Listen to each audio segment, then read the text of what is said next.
네, 기도하겠습니다. 하나님, 감사합니다. 오늘 말씀을 통해서 나를 인도하여 주옵소서, 깨닫게 하옵소서, 주의 말씀으로 나를 지키시고 보호하여 주옵소서, 예수 그리스도의 이름으로 기도합니다. 아멘.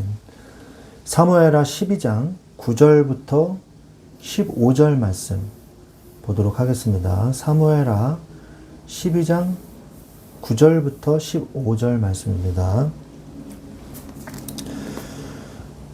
그러한데 어찌하여 내가 여호와의 말씀을 업신여기고 나 보기에 악을 행하였느냐. 네가 칼로 햇사람 우리아를 치되 암몬 자손의 칼로 죽이고 그의 아내를 빼앗아 네 아내로 삼았도다. 이제 내가 나를 업신여기고 햇사람 우리아의 아내를 빼앗아 네 아내로 삼았은즉 칼이 네 집에서 영원토록 떠나지 아니하리라 하셨고, 여호와께서 또 이와 같이 이르시기를, 보라, 내가 너와 네 집에 재앙을 일으키고 내가 내 눈앞에서 네 아내를 빼앗아 내 이웃들에게 주리니 그 사람들이 네 아내들과 더불어 백주에 동침하리라. 너는 은밀히 행하였으나 나는 온 이스라엘 앞에서 백주에 이 일을 행하리라 하셨나이다 하니, 다윗이 나단에게 이르되 내가 여호와께 죄를 범하였노라 하매, 나단이 다윗에게 말하되 여호와께서도 당신의 죄를 사하셨나니 당신이 죽지 아니하려니와 이 일로 말미암아 여호와의 원수가 크게 비방할 거리를 얻게 하였으니 당신이 낳은 아이가 반드시 죽으리이다 하고 나단이 자기 집으로 돌아가니라. 아멘. 네, 오늘 말씀은 사무엘하 11장에서 다윗이 전쟁 중에 벌인 범죄에 대해서 그에 이은 그 범죄에 대한 하나님의 징계를 말씀하고 계십니다. 오늘 사무엘하 12장의 전체 내용을 보면 나단 선지자가 비유로 다윗의 죄를 지적하자 다윗이 즉시 내가 여호와께 죄를 범하였노라 하고 자백하며 회개하는 내용이 나옵니다. 하나님은 그의 죄는 사하시나 징계는 피할 수 없음을 선언하십니다.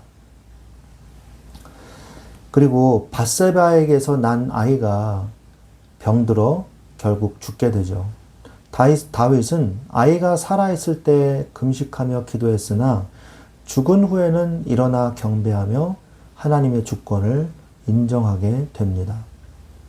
하나님이 다윗을 위로하셔서 여디디야, 솔로몬이죠. 이 여디디야라는 뜻은 여호와께 사랑을 얻음, 이런 뜻이죠. 그래서 솔로몬을 주셨고, 이후에 다윗이 랍바를 점령하여 암몬과의 전쟁을 승리로 마무리한다는 내용이 나오게 됩니다. 오늘 말씀을 통해서 우리는 징계하시는 하나님에 대해서 우리가 말씀을 나누고자 합니다. 하나님의 자녀는 용서를 받았다는데, 그럼 하나님의 자녀가, 그러면 하나님이 용서하셨으니까 계속 죄를 지으면 되나? 이런 의문점을 가질 수도 있거든요. 이것에 대해서 잘못 해석한 것이 바로 이 제세례파, 아나베프티스트들이거든요. 그래서 우리는 예수 그리스도 안에서 다 끝났다. 그러니까, 우리가 죄 지은 것에 대해서 우리가 책임을 질 필요가 없다라고 말하는 내용이 잘못된 내용이거든요. 그럼 우리가 이 부분을 오늘 말씀을 통해서 잘 정리해 나가야 될 줄로 믿습니다. 먼저 다윗은요, 자기가 지은 범죄에 대해서 너무 본인이 잘 알고 있었기 때문에 아주 빠르게 인정합니다. 즉시 회개했어요. 나단의 말을 듣자마자. 이것이 바로 우리의 모습이 되어야 됩니다. 죄를 지었을 경우에. 이미 엎질러진 물이잖아요. 그럼 어떻게 해야 돼요? 죄에서 빨리 멀어져야 돼요. 하나님의 자녀도 죄 지을 수 있습니다. 그런데 이 하나님의 자녀가 죄를 지어놓고서요, 거짓 회개를 하면요, 안 돼요. 하나님은요, 중심을 보고 계시거든요. 잠언서 26장 11절에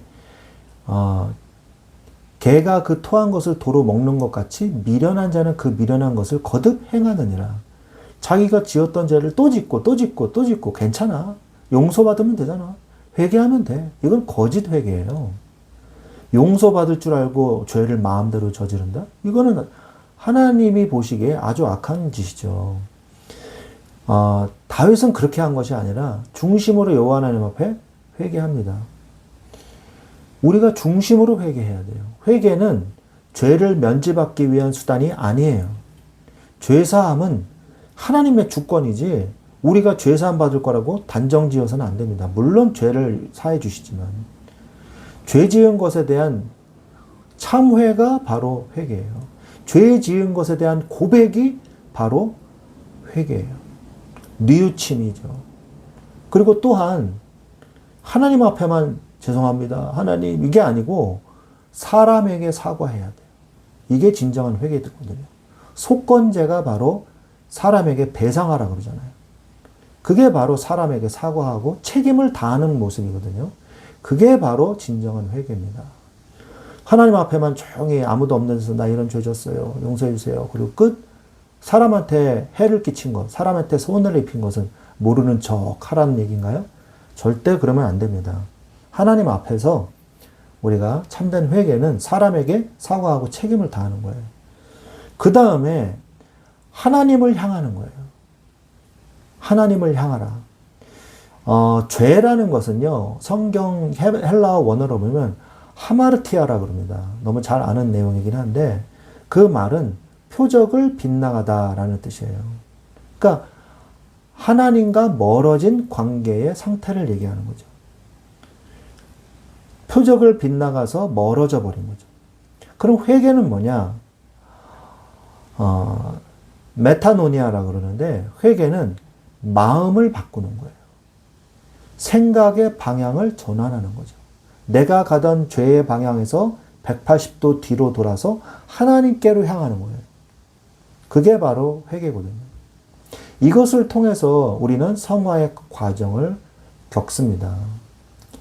우리가 용서해 주실 거야 하고 반복적으로 짓는 죄가 아니라 진정으로 회개했는데 인간은 아직도 연약하기 때문에 또 죄를 지을 수밖에 없거든요. 반복적인 범죄라도 진심으로 회개한 자는 결국 점점 죄와 멀어집니다. 점점 멀어져요. 그래서 1년에 10번을 지었다. 근데 다음 해에는 6번을 지었다. 그 다음 해에는 3번을 지었다. 그러면서 죄가 점점 없어지고 나의 죄성이 점점 작아지는 거예요. 그러면서 성화되어지는 거죠. 이런 성화의 과정을 통해서 하나님께 앞으로 나아가십시오. 낙심하지 마시고. 그러면 하나님은 어떻게 하십니까? 죄를 용서하십니다. 다윗의 범죄를 사하셨습니다. 오늘 말씀에도 보셨죠? 바로 회개했어요, 다윗은. 그래서 나단을 통해서 죄 사함을 알려주십니다. 너의 죄가 사해졌습니다. 중심의 회개는요, 하나님이 용서하십니다. 마태복음 18장 21절, 22절에 보면 내 형제가 나에게 범죄하였는데 몇 번까지 용서해 줘야 되겠습니까? 라고 물어보죠. 70번에 7번이라도 용서해라. 70번에 7번이면 몇 번이에요? 490번인데 그것은 490번만 용서하라는 내용이 아닙니다. 많은 수를 얘기하는 거죠. 근데 사실 440번까지 용서를 한다면 대단한 거죠. 사실 440번이나 용서해줘도. 중요한 건 뭐냐? 중심의 회개예요. 그래서 우리는 우리의 삶 속에서 수도 없이 죄를 짓지 않습니까? 거기에 대해서 우리가 알고 지은 죄에 대해 모르는 죄는 회개조차 할 수도 없잖아요. 하나님이 깨닫게 하실 때도 있습니다. 모르고 짓는 죄 말고 내가 인식하고 짓는 죄를 중에서 죄 짓는 삶에 이 한계가 있단 말이에요. 아무리 우리가 죄를 안 지려고 그래도요. 죄를 지을 수밖에 없어요. 연약한지라. 예수님도 베드로에게 말씀하시죠. 사단이 너를 밀가부르듯 하나 믿음이 떨어지지 않게 내가 너를 위해서 기도하였느니라. 그래서 하나님이 우리를 위하여 예수님께서 우리를 위하여 친히 중보기도 해주고 계시는 것입니다. 우리가 연약한 인간임을 고백해야 됩니다. 그리고 그렇기 때문에 날마다 하나님의 은혜의 보좌 앞에 나아가야 돼요. 우리의 연약함을 고백하고 나를 지켜주소서, 나를 인도해 주소서, 나를 보호해 주소서, 내가 죄악과 멀어지게 하옵소서. 기도해야 돼요. 하나님이 우리를 보호해 주셔야 죄악에서 멀어질 수 있습니다. 그러나 이걸 알아야 돼요. 우리가 죄사함은 받지만 징계는 있다는 것을 알아야 됩니다. 이게 중요하거든요. 죄는 용서하십니다. 우리의 원죄는 예수 그리스도의 그 보혈의 피로 말미암아 우리가 우리 죄를 회개하고 예수님을 구주로 영접할 때 완전히 영원히 끝났어요. 우리의 원죄는. 그럼에도 불구하고 자범죄는 지속하잖아요. 자범죄는 남아있지만 성화의 과정을 통해서 줄어듭니다. 그리고 회복하게 하세요. 그 일을 하나님께서는 어린 양을 먹이라. 베드로야 어린 양을 먹이라. 어린 양을 먹이라. 네가 나를 다른 사람들보다 나를 더 사랑하느냐. 그러면서 베드로를 회복시켜 주시지 않습니까? 그런 것처럼 하나님께서 우리를 성화의 과정 속에서 우리를 회복시켜 주십니다. 예수님의 이 십자가는 어떤 사역을 하십니까? 예수님의 십자가의 사역은요, 한 번 하신 거예요. 완전히 영원히 끝내신 것입니다. 단 한 번의 사역으로. 하지만 우리의 범죄가 반복적이잖아요. 반복적이라도 예수님의 십자가는 과거와 현재, 미래의 모든 죄의 삭을 끝내신 거예요. 완전히 영원히 끝내신 것입니다. 그러나 죄에 대한 책임은 따릅니다. 죄사함은 받았으나 하나님이 공의를 세우셔야 하기 때문에 하나님의 또 자녀이기 때문에 징계를 허락하십니다. 그래야지 다시 죄를 짓지 않을 거 아니에요. 하나님이 경고하십니다. 하나님이 갑자기 막 너 심판받아라 이렇게 안 하세요. 계속 경고하세요. 죄 짓지 마. 너 위험해. 하지 마. 이런 사인을 주시거든요. 그럼 우리가 빨리 멀어져야 돼요. 이거는 하나님과 교제하는 자만 가능해요. 하나님을 믿고서도 신앙생활을 안 하는 사람들이 있어요. 그 사람들은요, 이 하나님의 경고의 메시지를 못 들어요. 그러니까 자꾸 죄악으로 가는 거죠. 그런 사람은 어떻게 해야 되겠어요? 하나님이 막아야죠. 뭘로 막아요? 징계로 막으시는 거예요. 그래서 하나님이 우리를 고아처럼 버려두지 아니하시고 사랑하는 자녀에게는 이 회초리도 드시는 거거든요. 그래서 징계를 허락하신 것입니다. 오늘 다윗에게도 징계를 허락하시죠. 그래서 나중에 압살롬의 반역을 통해서 그 다윗의 후궁들을 압살롬이 모욕을 하지 않습니까? 사람들을 보는 백주 대낮에. 하나님의 말씀이 성취된 것이죠. 우리는 결론적으로 하나님께서 우리에게 구원의 죄사함은 주셨지만 그에 따른 죄를 막기 위한 징계는 허락하신다는 사실. 우리는 기억을 해야 됩니다. 그래서 우리는 뭐 해야 되냐? 죄는요, 쳐다보지도 말고요. 멀어져야 돼요. 내 손이 죄를 보면은요, 잘라버리라고까지 말씀하셨어요. 왜? 죄를 짓고 네 온 몸이 지옥에 떨어지는 것보다 손 하나 없이 천국에 가는 것이 더 낫다라고 말씀하고 계십니다. 그만큼 우리는 죄에 대해서 경각심을 가지고 죄와 멀어져야 돼요. 그때 하나님께서는 우리를 보호해 주시는 것입니다. 죄에서. 우리를 지켜주세요. 죄의 유혹에서. 하나님은 우리를 사랑하십니다. 징계받지 마십시오. 징계는 고통스럽습니다. 내가 하나님 징계받기 전에 죄를 짓지 않게 하옵소서. 그리고 하나님을 선택하고 하나님 안에 제발 있게 해 주옵소서. 내가 똑같은 죄를 반복해서 짓지 않게 하여 주옵소서. 내가 주님만 사랑하게 하여 주옵소서. 그 기도를 하십시오.